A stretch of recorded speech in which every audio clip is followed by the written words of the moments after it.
Hey everyone, this is Nic LaRue from FilmSnobbery, and I am here still talking about the South Georgia Film Festival over in Valdosta. I'm not there. We're not there. No one's there. Well, the students are there. The professors are still there. I mean, there are people still in VSU, but we are still talking about movies, which is a fantastic thing, independent film. And I have a filmmaker here with me today that was screening, and we missed each other, I guess, at the festival. Ships of the night. That was yeah, please introduce yourself and your film to the people out there who have not had the pleasure of seeing it yet. I am TL Westgate, and I've made about maybe close to 30 short films now over the last 10 years or so. And the one that played in the South Georgia Film Festival, it's called All for Naught. It's a short comedy that we did for the 48-hour film project. And yeah, it was great to go up there. Valdosta is such a cute little town, It and is. Jason and everybody, their hosting skills are above everything. I mean, it was just a great time at the South Georgia Film Festival. Yeah, it absolutely was, and I concur. I remember coming down from, my room where most of us were put up, and the little breakfast gathering of all the filmmakers and attendees and stuff, and that was also very fun. And depending on whether or not you decided to sleep in that day or not. Well, see, maybe that's why we missed each other because I had to get an Airbnb because I had to bring my dog with me.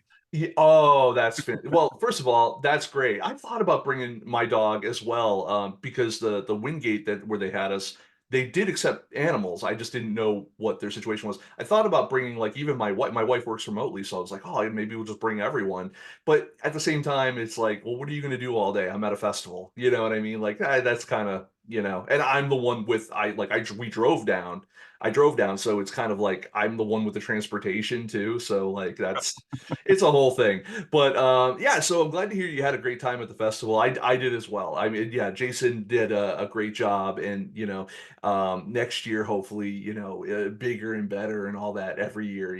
That's what every festival I think strives for.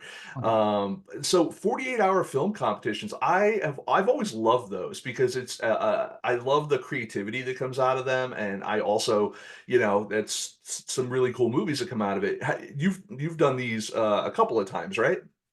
Yeah, the first time I had met my writing partner, Michelle Bertana, in 2007, I think, and we were trying to put together a script, and then we heard about this film competition thing, and we joined some other team. This was the first year it was in Orlando, 2008, but I think it started in like 2002. Hmm. But yeah, it's in like 120 cities around the world. It kicks off on a Friday night in your town at 7 p.m. and you literally have 48 hours to write, shoot, and edit a film, a short film. So it's a great way to stretch your legs. You are assigned two different genres at random, so you don't know what kind of film you're going to make. You get to pick one or the other, but that's the fun part is you like for this film that we just played in South Georgia, um, our genre that we picked, we had two, I forget what the other one was, but we picked mistaken identity film. And we didn't have any ideas for that, so we had to come up with something real quick that night. And I had a character in mind who was kind of a pedantic and grammar Nazi, as they say. And whatever his job was, whatever he's doing, when somebody says a phrase wrong, it gets him, he just has to correct him because it bugs the hell out of him. So I had this character in mind, didn't know where to plug him in. And we're like, well, we have a mistaken identity thing. We came up with a plot and we're like, let's use that one character in this situation, and hilarity ensues. And hilarity ensues, which is that's my favorite ending to a log line for anything. It's like blah blah blah and Yes. hilarity ensues. Yeah, and Man that's catches fantastic cancer too. and his dog dies, hilarity ensues. Hilarity ensues. Yeah, you could really put that as you could even put that at the end of any horror movie, just like, and then the killer came to town and hilarity ensued. Um, yeah, no, I love that idea of having to be spontaneous with it and really stretching that creativity. Yeah, do I love the idea also of the a writing partner. I wish that I did more of that. I used to do like writing groups and stuff like that, but I wish I had someone I consistently kind of wrote with. How did you find your writing partner? This was back in kids, there was this thing called Yahoo back in the day.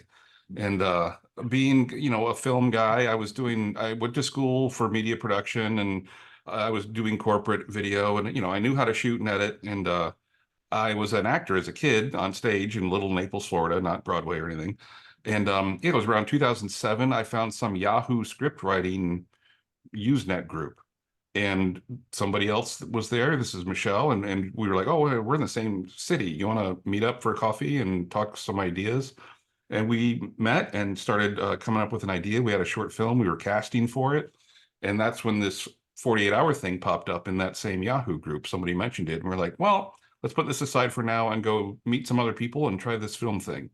And that year, that first year, you know, it wasn't our team. We were on somebody else's team, and everybody wanted to help write. So writing by committee is not the way to go. We had a fun time, did an okay film, but you know, didn't catch fire or anything. Yeah. So the next year I was out of the country during the week of filming for the 48. So the year after that, we did one more with another group, and then Michelle and I decided to make our own shingle, as they call it, Creative Inlet Films. And that's what we've been working with ever since 2010. Wow, there you go. And that's yeah, 14 years, 2010. Is Yeah. that yeah, okay.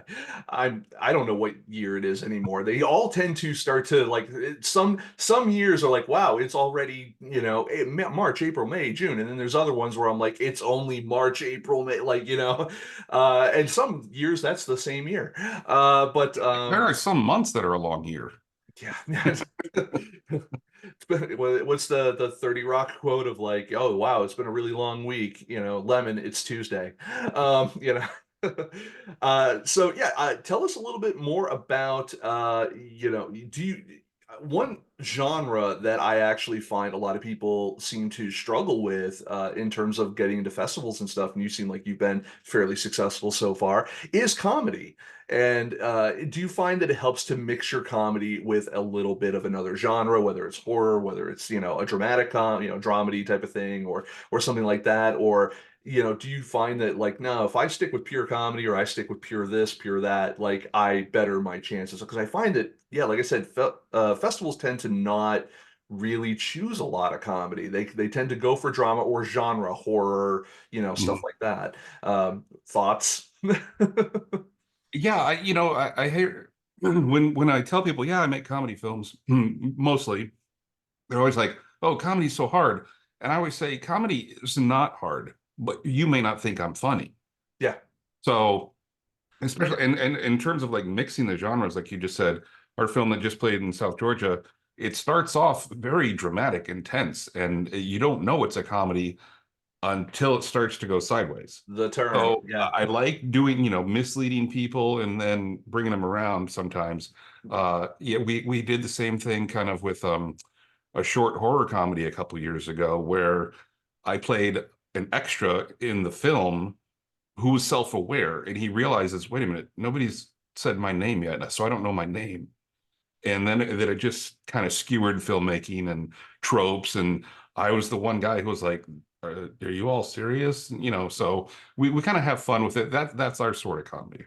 No, that's fantastic. And I love that kind of existential kind of stuff too. I was watching I was watching I play a lot of Dungeons and Dragons and stuff like Oh that. yeah, I I grew love up on yeah, that. I think it's really great for storytelling and thinking on your feet and all that. So it's just a fun game. But as part of that, I watch this one program online called Dimension 20, and it's basically a bunch of people playing D&D online for, you know, for you to enjoy. And it's, you know, a lot of comedy to it. And one of the last episode, someone decided to prestidigitate a bus that they got on and was going to drive away, and the bus driver's like, I'm real, right? Like he's like, yep, you're real. And it's just like, okay, you know, and then that's, Yeah, you know, the existential dread of made up things. right. And that really got me on that. And I love the idea of like characters that are a little more self-aware, that fourth wall breaking a little bit, or that kind of stuff. I find that playing out, what do you call it? Coloring outside the lines feels Yes. good to me. Yeah, so as far as the festival concerned, I mean, I know you already said that, you know, you were happy with it, but what to you, because you've been to a bunch of festivals, what to you makes a great festival? The interaction. I love hanging out with other filmmakers. It's great to, meet locals, the audiences. Hopefully they like your film. That's the one good thing about making a comedy is if people like it or not. Yeah. as opposed to if you make a drama and the whole theater's silent, you have no clue if you're not getting the feedback. Yeah. But when you make a comedy and people are laughing, sometimes they come up to you afterward. But the networking with other filmmakers is what, appeals to me. I just like talking shop and asking them about their films and just hanging out. That's, it's great to go to your screening, see other people's films, but the networking, the happy hours, that's the fun stuff for me. That's fantastic. No, and another question I have about it, your films and getting audiences to see them is about marketing because I just wrote a whole book about that. Behind the thing there it is behind the scenes of indie film marketing. It's coming out in June. Oh, Anyway, awesome. what are some of the things that you do to kind of spread awareness either while you're at these festivals to get people to come in and watch them, or to watch your movie or your block of movies? Or also just, what do you kind of focus on? Is it more for you about, I just want to make the next thing and get it out there, and the festival is kind of my marketing, or is it, what is your kind of, do you have a process at this point that you kind of go through on everyone? No, I mean, I kind of joke around and tell people I make films to support my travel habit because I love to travel. So do So I. Yeah. I'm there to have fun. It doesn't always work out, especially if there's multiple screenings going on at the same time. Not everyone you bump into is going to see your screening. So, I'm just there for the goodwill. I'm not going to pressure anybody and say, oh, my screening's at 3, see you there. Great. If you can't make it, because well, I brought my dog to South Georgia and I'd have to go to some screenings and did a panel, and I was like, sorry, I can't see the next block because I got to go back and walk my dog. So I don't take it too hard if you don't see my screening. So I don't really push it too much, other than to be there, represent, and have fun. Do you ever have any additional aspirations to be like, I'm gonna make it in Hollywood one time, and not just Hollywood, Florida?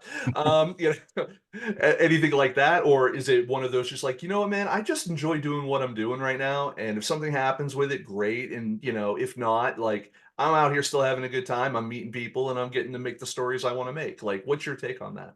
Yeah, well, like I said, when I was a kid, my mom got me into stage acting. Right. And, my window of opportunity to have pursued anything in Hollywood was a long time ago. And I didn't want to go out there and wait tables and risk bankruptcy or anything. So I went, I had my corporate jobs doing video production and legal videos and stuff like that. Mhm. And I was doing videos for the local home builders association. And every year, if you in your city neighborhood, they have something called the Parade of Homes, if you've ever heard of that. I've heard of that, but I don't know what that is. So it's kind of like a film festival for home builders where they all build a model home, and in April or whatever, they advertise it in your local papers, but come see the Parade of Homes. And there's a map and there's 2 dozen homes you can go to. Well, builders do that because they're going to have a banquet at the end of the month, and they're all going to win awards for best bathroom, best foyer, best pool, best two-stories, things like that. So I was doing their banquet videos, and the guy running it said, hey, I got an idea to kind of make a Saturday Night Live skit, and all the actors are going to be the home builders, like the guys who own that company. Okay. So I'm not going to hurt anybody's feelings, but they were all terrible actors. They were not actors at all. But we played these short videos, like 3 4 minute short films, to start off the banquet, and everybody in the audience is rolling because they all know these guys, and there's in jokes, and it's great. You're right. But I realized after several years of doing that, I'm like, and this was right before I met Michelle, and we were deciding to make our own films. I was like, you know what? I am making films. They're really bad. But if I can write a good script and find some better actors or real actors, Right. let's see where we can go with this. And that's what Michelle and I did, and now here we are 30 some films later. You bring up another good point in the right at the beginning of what you were saying about, like, you were doing a lot of corporate filmmaking and corporate videos and stuff like that, commercial directing. Mhm, And I remember speaking with one of the guys who Jason Levy from, he makes movies with like the guys who did like the Terrifier movies and stuff like that. mhm. And I asked him like, well, what do you do in between, like all the blood and guts. And he goes, we do movies, like we do like corporate shoots, music videos, we do all these different things. And I think a lot of people kind of that want to get into the film industry or want to become filmmakers, but they get frustrated that there's not a lot of money in it in terms of being able to make a living. I feel like that they're missing that aspect of like, no, there are other avenues of people who will pay you to Right. make videos. It just may not be your videos. I actually got a little certificate. A friend of mine, Jordan Brady, does commercial directing classes out in the West Coast, and he was like, "Here, take the class. Like, it's, I'll gift it to you so you can kind of check it out if it's something you want to pursue in the future or something." And I took it, and I was fascinated by the process and stuff like that because I'm a marketing guy, so sales and marketing to me in terms of like selling into the client or whatever. And I've obviously dealt with like media assets and stuff in the past, so for all of that stuff was great. I didn't really realize what the economy for that was and how to pitch and how to do that. Do you kind of feel that that's the kind of the viable way in for filmmakers to, because you're kind of doing two or three things at the same time. You're keeping your skills sharp because you're still making things all the time. You're making money, so you have money to make other things, or at least live in between projects. And you are you're staying, probably also staying sharp on like equipment and stuff like that, because you're using new stuff probably fairly regularly, unless it's just all your stuff. Like everyone has a kit. Oh uh, yeah, I still have my VHS shoulder camera.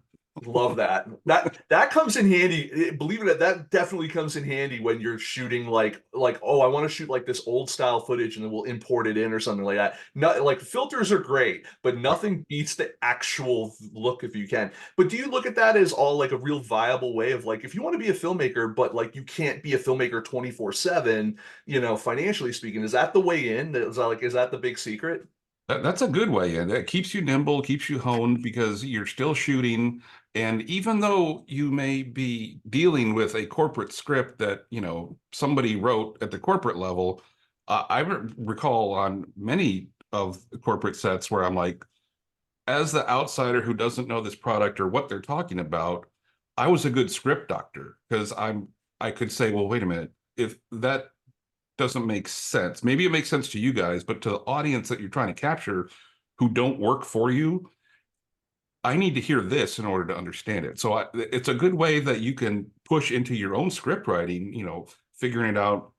You don't want to give away everything up front. You want the audience, you want to basically just be feeding your audience just enough information so they don't guess the ending, but they're with you all along. So even script doctoring other people's work, even if it's a corporate video, yeah, that is a great way to stay limber, because you're shooting all the time, you're making money at it, and you can put that money to your own projects, and you're getting better yourself. I always tell people that when they ask, like if I'm on a panel or something, like, well, how do I start to be a filmmaker? And it's so stupid and cliche, and everybody says it. Yeah. Just go out there and start doing it. I add to that because you need to get the bad stuff out from under your belt. Yeah. Yeah, I kind of agree with that. I think you need to know where your strengths and weaknesses are and figure out either how to overcome those or get someone else who that is their strength. Mhm. And because film is supposed to be a collaborative thing, I think that, there are a lot of people who have that auteur theory of like, no, it's my script and it's my set and my this. And I'm like, that's great, but there's like five other people there minimum, like maybe you might want to also give them a little credit for their expertise too. No, I agree with that. And also, I mean, I review uh independent films. I mean, that's exclusively what I do. And so most of the filmmakers I speak to are first-time filmmakers. And it's so unfortunate when you can see prospective talent with people, but they don't get an opportunity to get like they've gotten the bad stuff out, but you also see that nugget of good in there where you're like, if they just focus on this, this, and this, that second thing is going to be so good. And then they never make it to the second thing. And that to me is the thing that breaks my heart in this industry of like, because they couldn't figure out a way to sustain between one and two. Yeah. And that gets yeah, that gets me Well, a we soft like spot. you and I are doing now. We all have to wear a lot of hats Yeah. sometimes. And when I can capture an image. I can shoot the film if I have to. But when I collaborate with another filmmaker friend of mine, Dale Metz, he's an amazing cinematographer. So I trust him completely. It's like, oh, I'm not going to tell you what to do with the camera. You're far better at that than I am. So it's great to work with him. And we just our last film that we made with a coworker of mine, Brad Lincoln, he's an amazing cinematographer too. So I just love working with talent like that, where that takes it off my shoulders and I can concentrate on other things. Yeah. Yeah, and I mean, do you have a preference of the thing that you like best about the process? Like, is it the writing? Is it the directing? Is it the screening? Well, I write, direct, and edit. And I tell people directing is the second half of writing, Yeah. and the editing is the second half of directing. So you write it and you come up with the ideas. You shoot it, you direct it, and you capture all the raw material. But I think my favorite part is in the edit where it all comes together, because that's where you can get the timing down and make all the selections for the angles that you shot and the best takes. And when you get all that on the timeline and it's working, that's a lot of fun for me. As I could imagine, especially with comedy, where timing is so important, that edit has to be spot on because 1 second to the right or the left, you're going to miss the joke or the point of it. Yeah, and that's the thing that I don't think many people consciously realize. Obviously, subconsciously they do, but editing, you can make jokes with editing. Yeah, The way you edit a film can make a scene funny or not. yeah. And it's more than just timing, but the angles and the cutaways, and you could, if you have like a frenetic scene where there's lots of explosions and music, and then you smash cut to the hero sitting down and all beat up on a couch smoking a Yeah. cigarette. I mean, I would never have a cigarette in my films, but you know what Ooh, I'm saying. Editing can make a yeah. joke as well. No, well, the idea of you see all these explosions and car crashes and dead bodies and stuff like that, and you realize it's the hero just playing video games. You know, completely unhurt, no stakes at all. No, no, that's all fantastic stuff. I mean, I think that I think it's great you've found kind of a rhythm of doing these things for yourself as well. I mean, I think you said at the beginning, like something like 30 or so short films.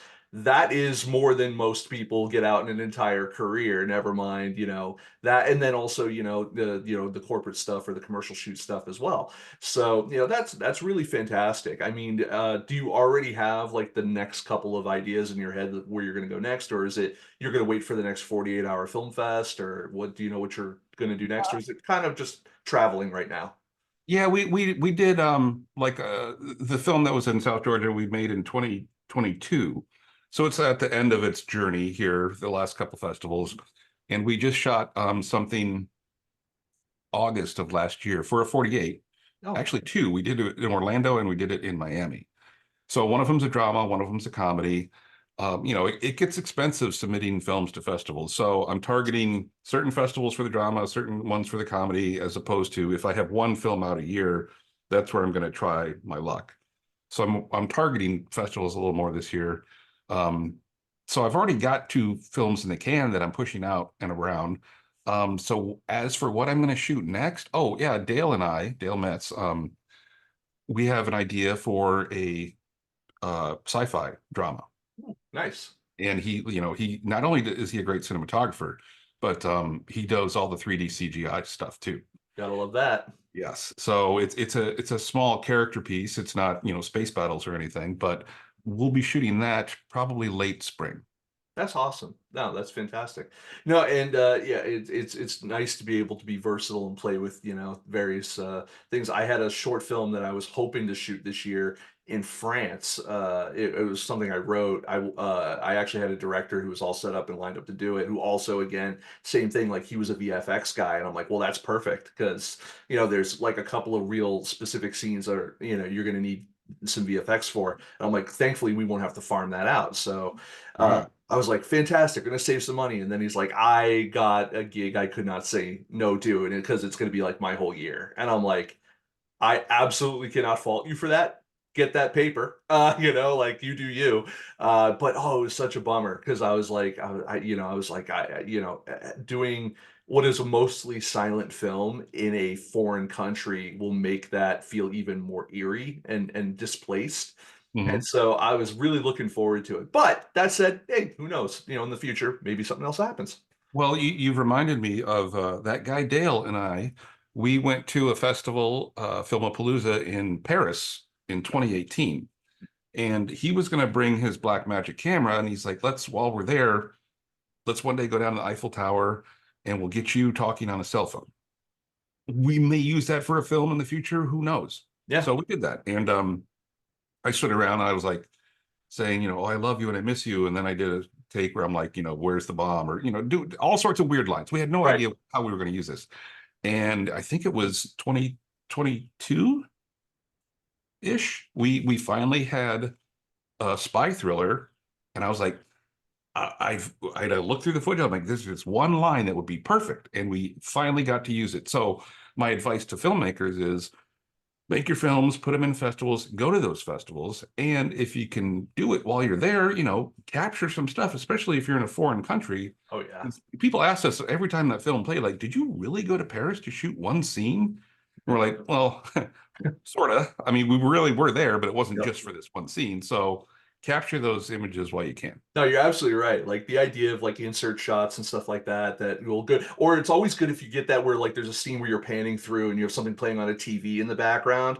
You Yeah. obviously some people might just go do it on a green screen somewhere, or they might, just or pay for like stock footage or something. But if you've got something that you shot somewhere and you can just put it in there, maybe throw a subtitle on it or something, like Yeah. make it seem really authentic, like that's perfect. And it really didn't cost you any extra because you were there anyway.